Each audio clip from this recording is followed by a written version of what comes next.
Welcome to the PHLY Sixers podcast. We're on the road. Is this our on the road series? Maybe this is what we're going to do, our on the road series. Kyle Newbeck, Derek Bodner, I'm Devon Givens, and we have a special guest. It's our guy. He's part of our show. He doesn't know it yet, but we're going to let him know. Ricky Counts in the fourth break. Welcome, man. I appreciate y'all having me. How was the break? It was good. It was good. Just went to Miami for a couple of days. It's on the low. Just enjoy my time. Enjoy the warm weather while it's freezing here in Philadelphia. That's a fact. I heard it snowed the day I left. You got out just in time, buddy. Literally.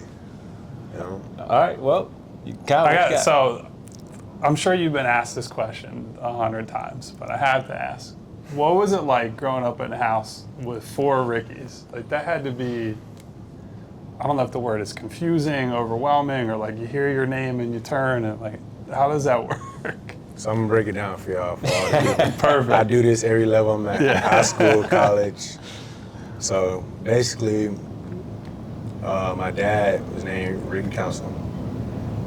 Born that. He named my oldest brother Ricky Council II. He named, then he had a daughter. Then middle brother Ricky Council III. And I'm the youngest, Ricky Council IV. So it's not the other things. We're all named. It's not generational. We're all named Ricky. They call us second, third, and fourth. Like everybody in the city, everybody in North Carolina, like knew that. Yeah. So it's not. It wasn't really as much a surprise there because we grew up there. And it was never really that hard because my oldest brother is 6 years older than me, but me and my middle brother did play together a lot.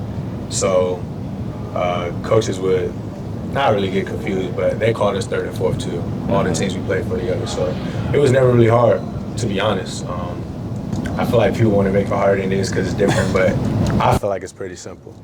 Yeah. And your sister, Rihanna, right? Rickiana. Rickiana. No, I'm lying. That's cool. Yeah. So I guess growing up, you're the youngest. All of you play basketball. What was that kind of competitive spirit like? Like, was there any real, like I don't want to say brawls, but intensity going on? How do you think that maybe shaped your game? Yeah, it was definitely brawls. As y'all might know, we all played D1, sister, St. Bonaventure, UNCG, oldest brother, Providence, and UMBC. Middle brother's still playing right now down in Barton, D2 down there. So it was really good. We had a goal in the backyard, no backboard, straight rim. And we used to battle it out all the time. We didn't need to try to go anywhere. We wanted to play. We was talking smack in the room. Let's go to the backyard. Simple. What'd you have the rim hanging on if there's no back? Oh, it was my dad. It was a nice. No, it used to be a backboard. He took it off. He constructed it somehow. So the middle part of the backboard is still there to hold the rim. Yeah, I got it's you. just the rim. Yeah.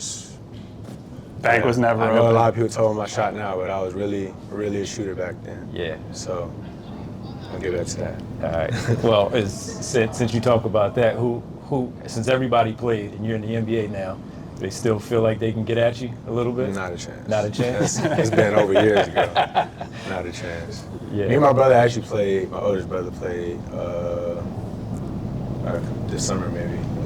I think he got me one game. It was like 2-1. All right. But yeah, he's good. Gotta let them know, right? Yeah. Come on, Sure. now. Got to wear your Sixers shirt. And so Already.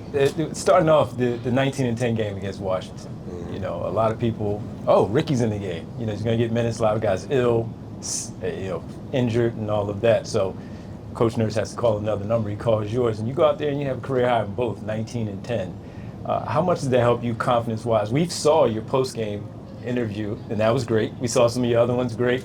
The confidence has always been there, but how much did that really help you and say, okay, I belong here? Yeah, it was definitely big.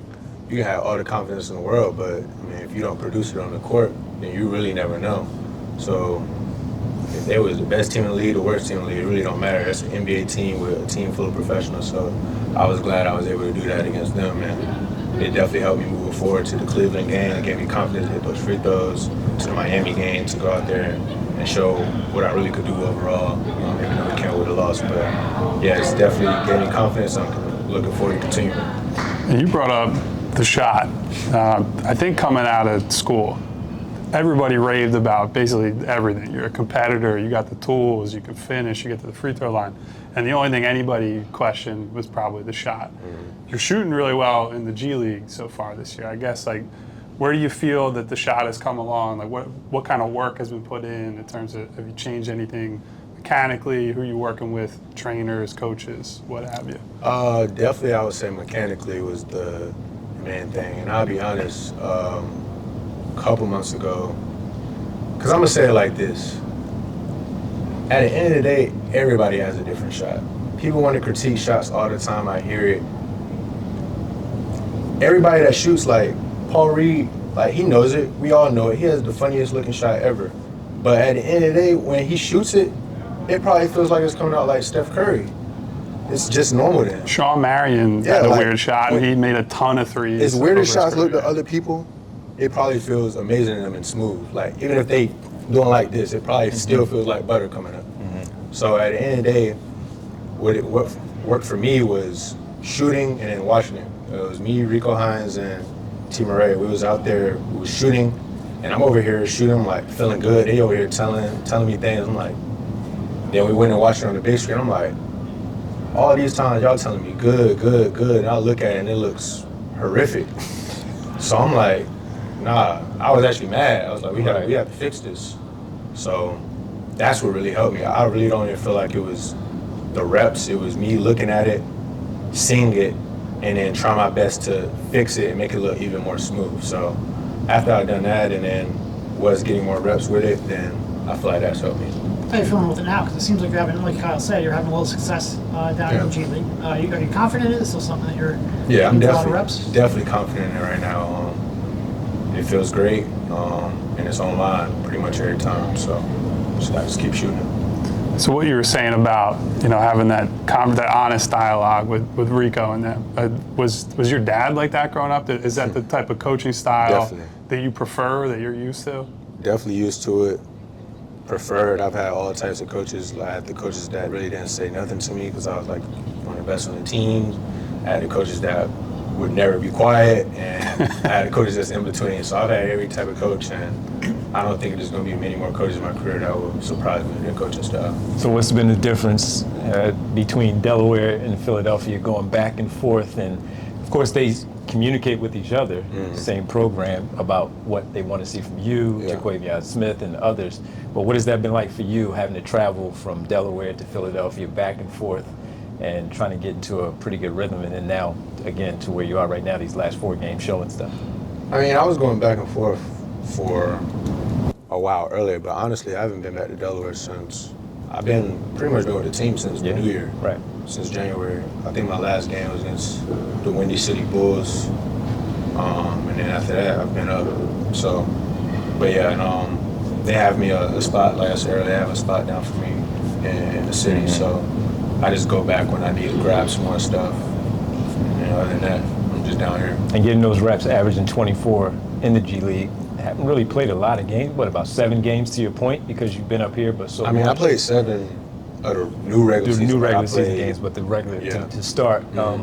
Playing in those games and doing what you were doing with those averages and the shooting and the scoring, putting the ball on the floor. One of the things, of course, outside of that, I was reading a story about your brother talking to the coach when you left Wichita State, going to Arkansas, and speaking about making sure that your playmaking was also something that was, a main focus for you going to that next level, because you would need it once you got here. And we started to see it. We would watch the games and we're like, oh, okay, Rick, putting the ball on the floor and getting to the basket, finishing in those different ways with an NBA glass backboard, folks, by the way. But doing that, how much did those reps help you in the G League to come up here, getting to practice with these guys, and then taking it to the actual games? Amazingly. I mean, I think I was talking to it about Turk the other day. I mean, just us playing with them in the summer and preseason, and then us coming back now is, I mean, I'm pretty sure everybody can tell the difference. Like, at times it probably looked like we didn't belong up here, like, earlier. And now if somebody walked in, they wouldn't tell, they probably wouldn't be able to know the difference. So, I mean, you get a lot of reps down there, you play a lot of games against good competition, like NBA guys that's just looking for a new opportunity. So, I mean, it helps tremendously. So I'm glad I got that time down there and was able to show out at that. You and Turk have both said, because you play in Delaware together, you spend a lot of time together, that you're probably 2 of the closer guys on the team, I would guess. I guess, is there anybody else you've gravitated toward or that you're working out with, spending time with, even if it's away from basketball? I mean, Bays was now. I was really cool with Bays down there too. I mean, and then Javante was as well before he left. Nah, that's probably about it. I mean, I like everybody on the team. Everybody on the team likes me, as far as I know. So, yeah. If they don't, you don't want to know anyway, Yeah, right? don't tell me. I didn't do anything. So when Nick got here, we started looking through the roster and like with what he would do in Toronto in terms of activity defensively and the way that they would help and recover and really, I think, lent itself to like your skill set, your size and athleticism. How has playing with Nick been, and what's maybe surprised you the most? It's been really good. It's been great. I'm just glad he's giving me the opportunity to play. I'd say that's probably not surprising, but in a good way, if y'all get what I'm saying. So, but yeah, it's good. He has a lot of defensive schemes, a lot of offensive schemes, and he likes to put them to the test. And I don't know if I see that as much around the league. He's not afraid to try some zone in the middle of the game, some 1-3-1s, 2-3, then back to man, press a little bit. Like he's gonna try it all. We saw a 1-2-2 one game. Like I said, he has all the schemes. Yeah. So yeah, it's been real fun playing for him. I mean, we're talking about a guy who played boxing 1 in the finals, and they had never practiced it before. He went to actually now your new teammate Kyle Lowry and was like, "Yeah, we're doing this, so you need to tell the rest Convince of those these guys I'm And not they- crazy. Yeah. So Yeah. that's kind of so. Aside from Nick, and you did bring up Rico, we learn over the years covering teams that a lot of players get like individual attention from assistants. Like Sam Cassell was here the last couple of years, worked with Tyrese Maxey a lot because he's a guard, and he can share the history there. I guess, is there anybody specifically on the coaching staff that you're spending a lot of time with while you're here? I would just say Rico and T. Murray. That's pretty much who I be with since the summer. Yeah. LA all the way to now. So Did you play in the Rico Hines games? I did. What I are they did. like? Because they're notorious in NBA circles. it was an amazing experience. Was that your first time? Yeah, Yeah. definitely first time playing with like a court full of 10 other pros. I played in maybe games with like 2 other guys, but like everybody on the court was pros. So got to show it fresh out of college. Just wanted to see where that was gonna end up for me, and I played really, really well. So at that point, I felt like I was like, yeah, I'm ready. And then got to an NBA practice, 5-on-5, and it was a lot different. But yeah, it was really good. So what do you feel of those 4 games that you talked about with Washington, Cleveland, ending up with Miami? What do you feel you were able to show the coaching staff as we come up with these 28 games, push for the playoffs, seeding and all that? You're dealing with injuries with Joel and some others, but also maybe Coach talked about maybe Batum coming back, Melton coming back soon. You now have Kyle Lowry.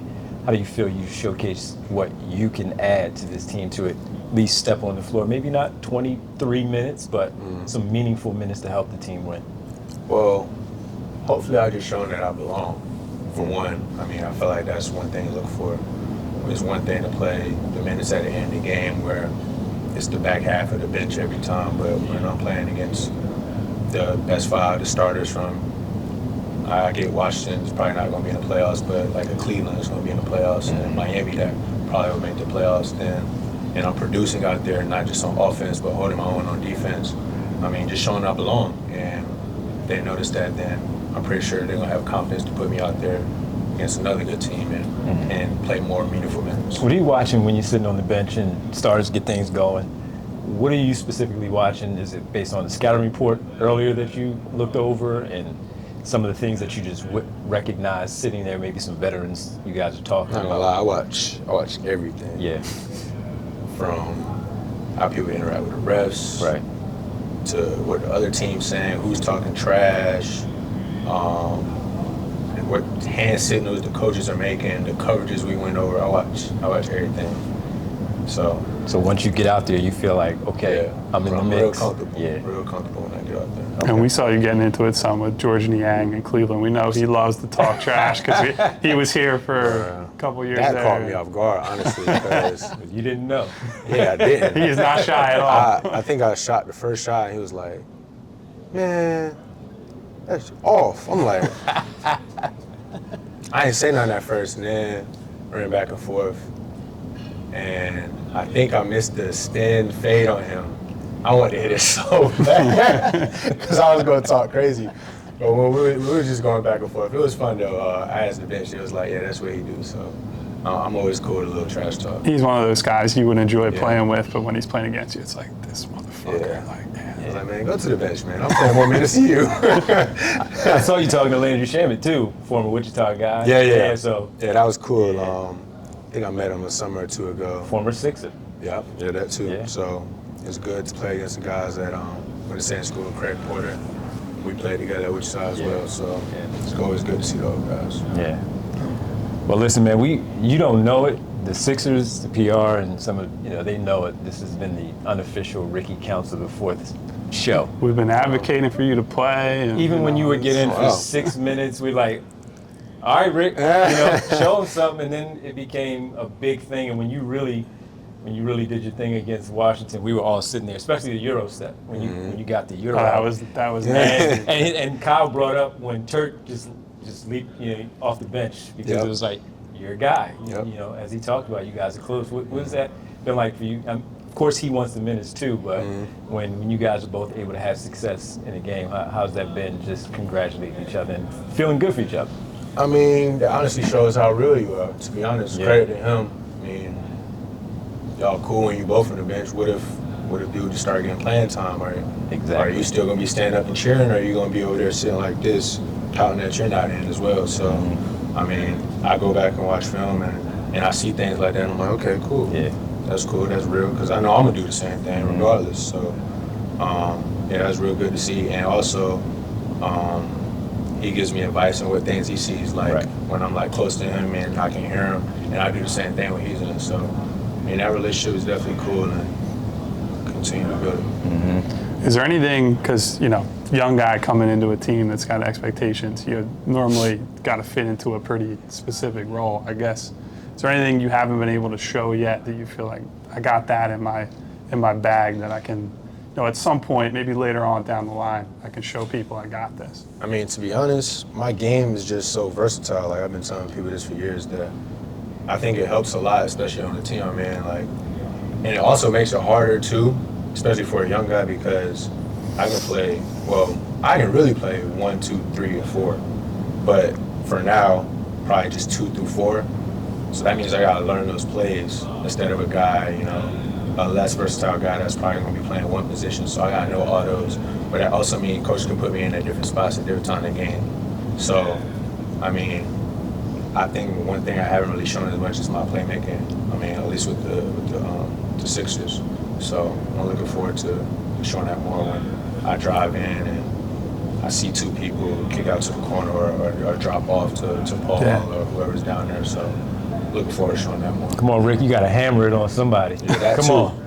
I mean, people know I'm The tomahawk, athletic. you're known I'm for gonna get your it there. I'm gonna get it there. exactly. I got We you. were given, was it Tyrese missed the lob in Yeah, we were giving in Tyrese hell, Cleveland? man, because that Or play no, was not- perfect. It was Washington. It was Washington. The play was They perfect. drew it up for me. Yeah. I was okay, cool. Getting play design, getting play We were calls. sitting We in drew our up in office like, Miami oh, come too, on, but man. they didn't throw it. Yeah, we were like, come on, Tyrese. You got to get one of those. Yeah, I'm gonna get it. You've been like, the cut was on time. We know you can get up there and get it, and you threw that. That was a Yeah, Was you he you threw said- it hard. You said your brother was there too in Washington, right? Yeah, he was in Washington. So was he on that end when you did get the dunk, that breakaway? And he might have been like around our bench. All right. Yeah. Okay, cool. 'Cause, Yeah. we were like, oh, he's gonna get one, but you got one Yeah, it was- and during the fast break. But listen, man, yeah, this has been the unofficial, and you're welcome back anytime.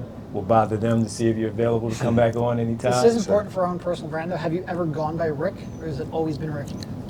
I have so many nicknames that. So it's We heard When- C4 is when one I'm- of them. Yeah, Yeah. yeah, for sure. That's probably the main one right now. But like, now that I'm like miles and miles away from my brother, like you can call me Ricky, Rick. because you're Rick on this show. Yeah. When we all together. Every time you do something, he says, "Get him, Rick." Yeah. I said, go. I scream it out. Yo, seriously, go get him, Rick. Right, Rick?